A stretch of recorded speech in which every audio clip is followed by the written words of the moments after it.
right? Sa city. O for example,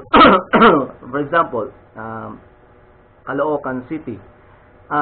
Sa Caloocan City, dito, kaya nga, yung iba na ano natin, yung ibang mga kasama dyan, okay lang mahuli basta sa Caloocan. Pero pag nahuli ka sa Malabon, o kaya sa Valenzuela, Navotas, Quezon City, Manila, patay ka.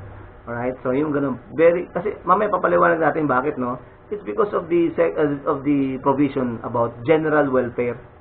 General welfare. Kasi nga dito, di ba, sa Caloocan, ang priority lang dito, Caloocan. Alright? Ang priority dito, Caloocan. If you are a resident and a voter of Caloocan, very good. You will be prioritized. Kaya nga sabi ko sa inyo, sir, bakit ganun? Ang kinukuha lang dyan is yung rehistrado sa COMELEC as a voter. Una yung, laging tatandaan, kasi ang iba, minamasama yun eh. Laging tatandaan na pag kayo ay botante, kayo ay nakakatulong sa ating bansa, sa ating lunsod. Bakit? Kasi ibig sabihin, you are participating. Kaya nga sabi ko you are participating. Hindi pwedeng, kung hindi ka botante rito, no? At nandito ka sa loob ng Caloocan, ibig sabihin, wala kang, you have no participation in the political affairs, no? You must participate dito sa political affairs kasi lahat tayo dito damay. Kaya nga sabi ko, mamaya papaliwanag din natin yan. Bakit ba? Kasi ba, ang LGU ba is political in nature? O diba? Sasabihin ng, itong university na to, itong university na to, University of Caloocan City, sasabihin nila dyan, oy, tama, hindi na, tamaan ng politika dyan, walang politika dito. Mali. Lahat ng nagsasabi dyan sa universidad na tama na politika, mali. No, mali yan, hindi tama yan. Kaya nandiyan ang Universidad ng Caloocan, University of Caloocan City, because of politics. Because of politics, always remember that. Hindi tayo makakaligtas sa politika. Kamukha yung mga trabaho natin na yan. If there is no politics, paano yung mariregulate, diba? So, politics is very important. I've been discussing this for about 17 years sa aking mga estudyante mula sa grad school, sa undergrad. Hanggang ngayon, ang politics is very significant in our life. Kaya dalawang bilog yan. Yung dalawang bilog yan pinagbabangga ko, guys. Politics and economics. Pagbanggain mo yan. Yan ang umiiral sa atin. Okay? Hindi mo pwedeng iiwas ang sarili mo sa politika. Andyan ang politika. No? May gumagamit lang ng masama, kaya napapasama. Pero kabutihan ang dulot niyan. We are all political animals. Noon pa yan, di ba? Sa inyong constitution, sa professor nyo, sinasabi yan. Next is, susunod dyan, letter B, subparagraph B. Alright, so subparagraph B, there will be organizational structure, operating mechanisms to meet priority needs. Yan. Ano ba yung priority? We are going to prioritize, no? Nangyari yan nung panahon nung 2020, COVID-19, di ba? What happened during that time? Lahat kayo, kung nasan man kayong local government unit, diba, lahat prioritize yung sakit, diba, yung COVID-19, so, may mga budget kayo na nailipat doon sa pagpoprotekta, laban dyan sa COVID-19, na-allocate doon, allocate sana ngayon ganitong programa, tinanggal, nilipat doon, so that we can defeat that certain virus, no? And then, next is subparagraph D. Okay, it pertains to the broadening of the sources of revenue. Alright, ito yung sinabi ko kanina. Subparagraph D, inulit-ulit, no? Paulit-ulit na to. We are broadening the sources of revenue sa local government. And we have a share to the national taxes because we share, no, something with the national taxation. Thereby, we are given, no, a certain tax for our allocation para sa budget natin. Then, utilization, development of national wealth within our area. Alright? We try to develop it. Kaya nga, I think, sa mga darating pang year, itong northern portion of Caloocan City, hindi ko lang matukoy kung saan. Magiging mukhang BGC yan eh. May plano yung mga yan dyan eh. May plano sila dyan, sila Mayor Along, na magiging techno hub. No? Parang BGC ang dating yan. Dyan sa bandang north. Alright? And then, subparagraph E, no? Okay, ito, probinsya na to, guys. Provinces with respect to component cities and municipalities with respect to component barangay, they shall ensure that the acts of their component unit are within. Yeah, yun naman lagi eh, within their scope of the prescribed power and function. Hindi ka naman pwedeng magdesisyon sa sarili mo dyan. Kailangan, pag nagdesisyon ka, kasama lagi ang Congress. Ang sanggunian, laging kasama yan. Every decision, kahit martial law nga eh, andyan pa rin ang lawmaking body. Hindi pwedeng mawala yan. And then, sa paragraph F, no, LGU. Yung local government unit natin, may grouping din tayo. For example, kaya nga 'di ba mayroong presidente ng pangkalahatang lokal na pamahalaan ng ating bansa, no, dito sa Luzon. May mga ganung ginagawa. Kaya nga ito sa paragraph F, it pertains to the LGU that they can group themselves. Pwede nilang pagrupuhin niya, i-clusterize, no? I-consolidate or coordinate yung kanilang effort, service at kanilang resource para sa which is beneficial to bawat to each LGU or each local government unit. Alright? Na makakatulong sa kanila. For example, ang Luzon, for example, meron siyang samahan ng mga local government unit or samahan ng mga highly urbanized city or samahan ng mga independent component city or samahan ng mga component city. Alright? In which they will help each other economically, no, to grow and develop their community. Yun guys.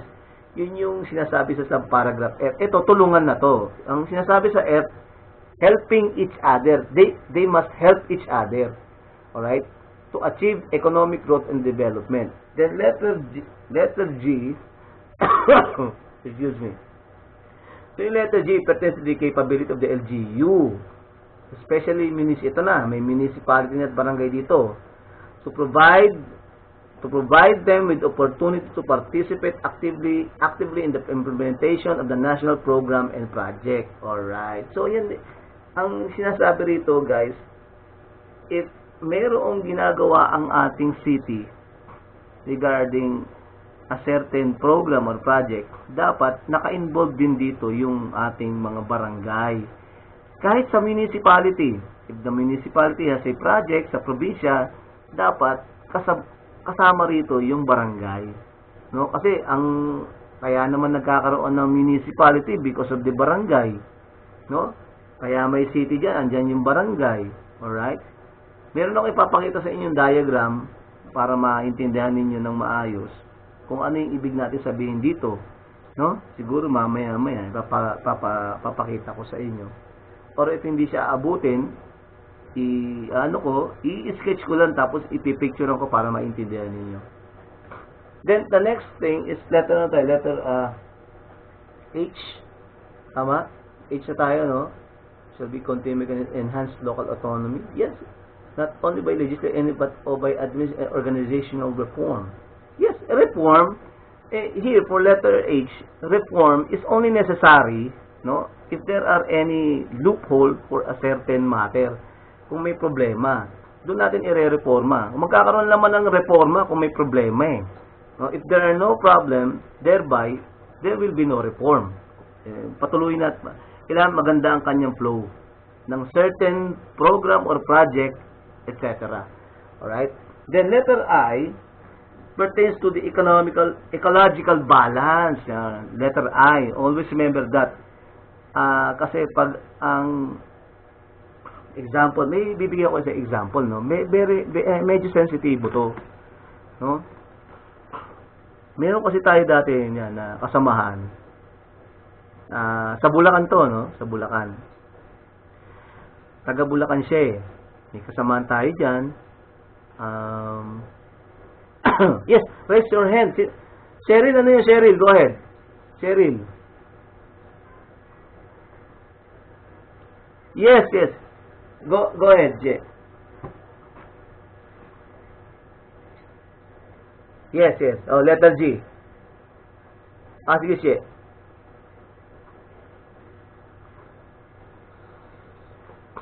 Yes.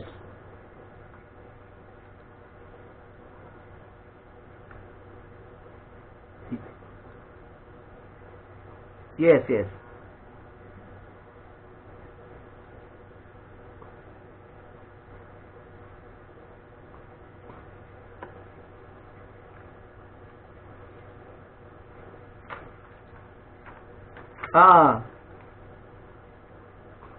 Yes, oo.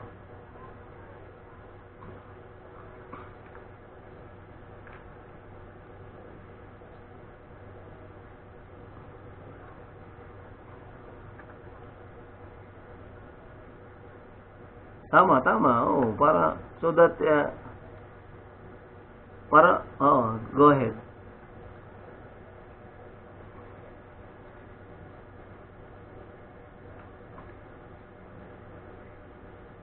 Yes, yes.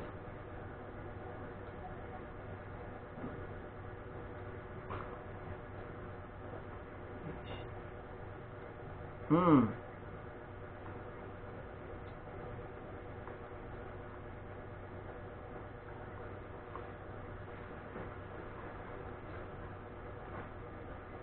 Yan.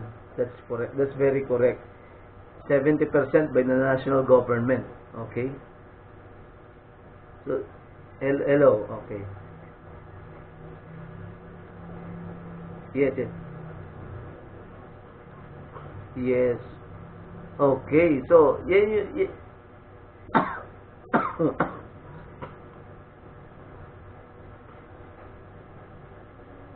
Ah, Nako, di kung billion. Oh, no, kung very good, Cheryl. Kung billion pala, ano niyan, ang laki talaga pala ng ano, no, bawat. Kaso nga lang, dapat trillion. Dapat, lalapit ako. Hello, sound check, eh. Dapat pala trillion, ano? Narinig niya ako, Justin? Dapat pala trillion, guys, no? Trillion, hindi.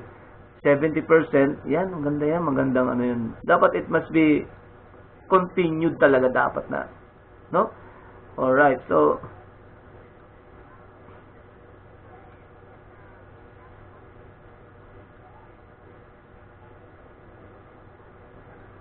wow. Oh, 30%, oo.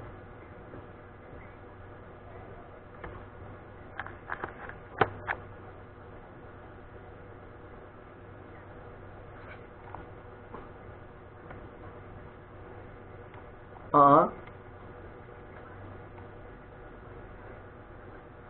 ah,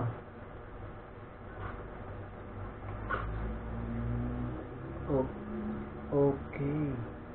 So, narinig pa ako dyan, She? Malinaw ba? Ayun, inayos ko kasi yung ano. Okay, ganun pala yung nangyayari dyan. Sa Manila yan, no, sa inyo, no? Very good. Okay.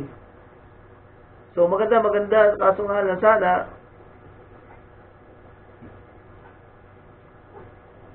oo. Yes, oo. Okay. Oo. Ganun din, oo. Oo. Okay. Pati sa Parma, oo. Ayun. Oo. Bale, standard siya pala. Standard siya. Yan ang pattern ng susunod. Tama. Oo.